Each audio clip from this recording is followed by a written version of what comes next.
Wah, tak disangka, kamu sudah menjadi aktor terkenal dan sedang membintangi film komedi dengan bumbu laga dan petualangan yang seru. Kamu punya jutaan rupiah dan jutaan penggemar. Keren kan? Tapi kamu masih mencari sesuatu yang lebih. Kamu ingin peran serius dan penghargaan akting. Oleh karena itu, kamu memutuskan untuk memainkan karakter yang kehilangan semua giginya. Dan agar lebih siap menghadapi adegan itu, kamu memilih untuk benar-benar mencabut semua gigimu.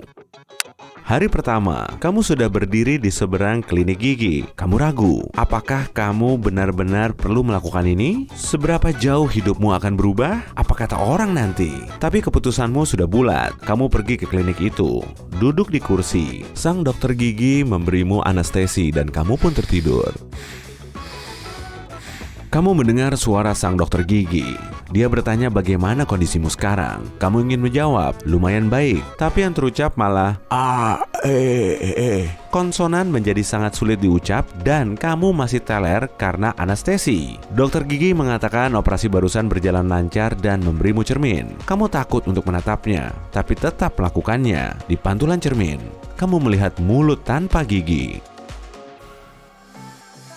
Kamu berjalan menyusuri jalanan kota dengan memakai kacamata hitam, masker medis, dan hoodie supaya orang lain tidak mengenalimu. Kamu pergi ke toko untuk membeli susu. Sang kasir bertanya apa kamu membawa kantong belanja, tapi kamu tidak bisa menjawab dengan jelas. Gigi memengaruhi aliran udara ketika kita berbicara. Selain itu, lidah harus bersentuhan dengan gigi untuk mengucapkan sejumlah kata dengan tegas dan jelas. Sang kasir tidak paham apa yang kamu katakan, jadi kamu mengeluarkan ponsel dan mengetiknya. Kamu menggunakan metode komunikasi ini untuk hari-hari selanjutnya.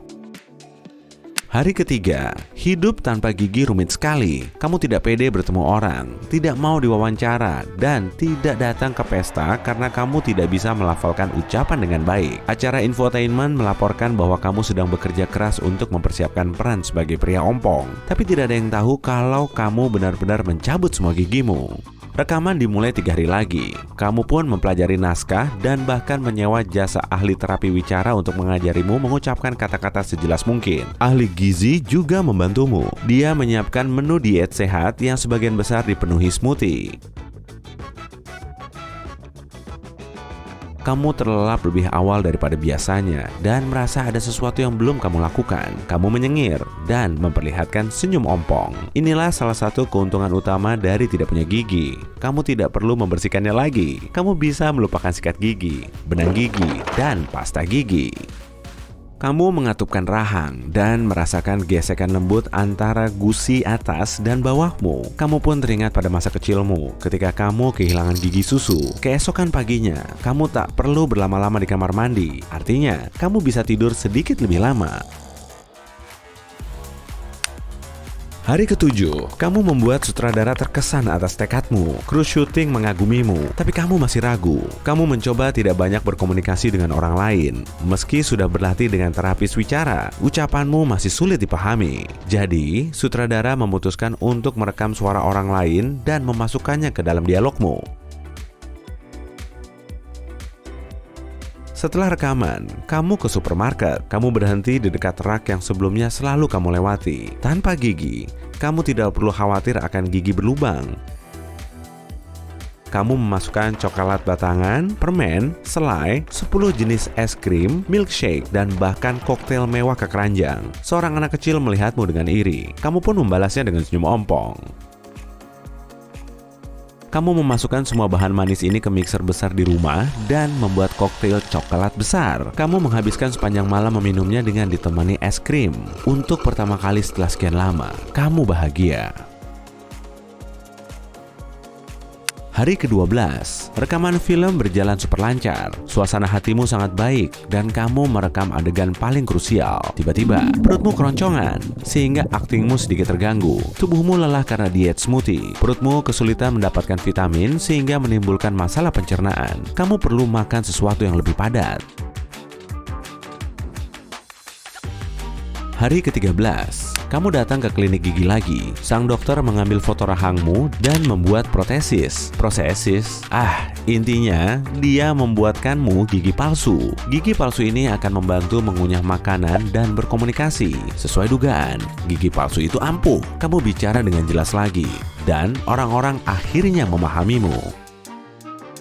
Tempat pertama yang kamu tuju adalah restoran, dan kamu langsung memesan burger tebal. Kamu segera menggigit dan menyadari masalah makanan lain yang kini kamu miliki. Yap, gigi palsu memang membantumu mengunyah, tapi sayangnya menekan gusimu.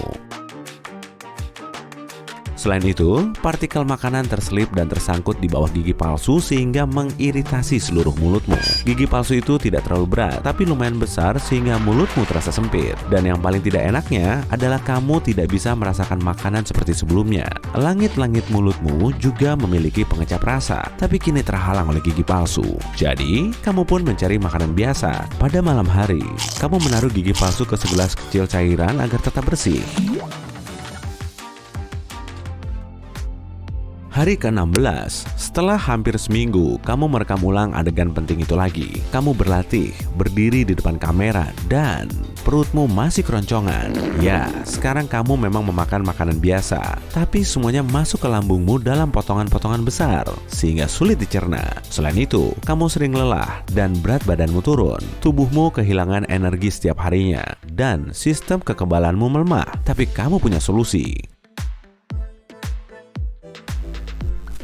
Kamu mengambil makanan biasa dan menggilingnya menggunakan blender. Burger, sayur, steak, muffin, dan puding semuanya disajikan dalam bentuk cair. Yap, memang agak enak, tapi kamu bersedia menahannya demi seni peranmu.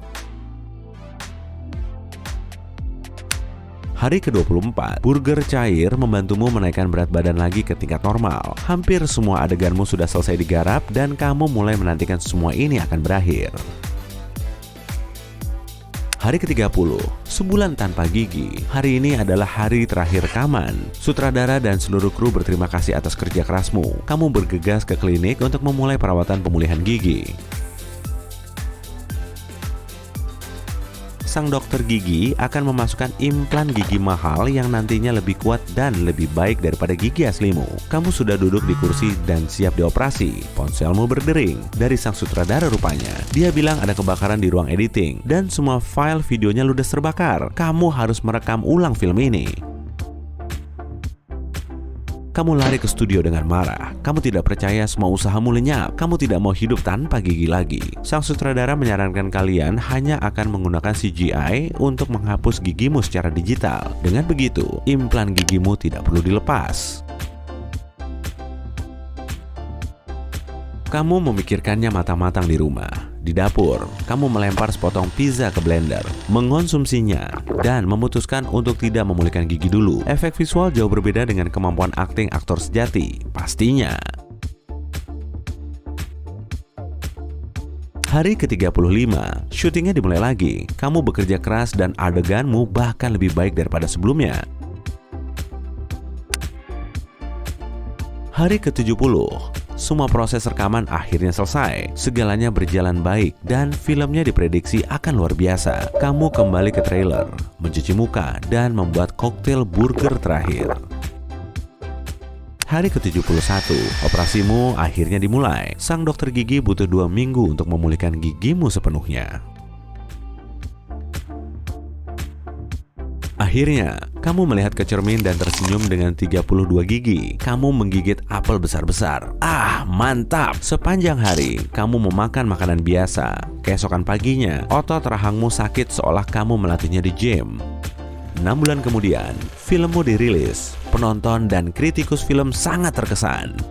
Film ini menghasilkan banyak penghargaan, termasuk 1 penghargaan untuk penampilanmu. Kamu membuktikan kepada seluruh dunia bahwa kamu adalah aktor sejati. Kamu bangga sekali kepada dirimu sendiri dan mengenang kembali betapa kerasnya kamu berusaha demi peran ini. Kamu tidak menyesal dan senang bahwa semuanya berakhir dengan baik.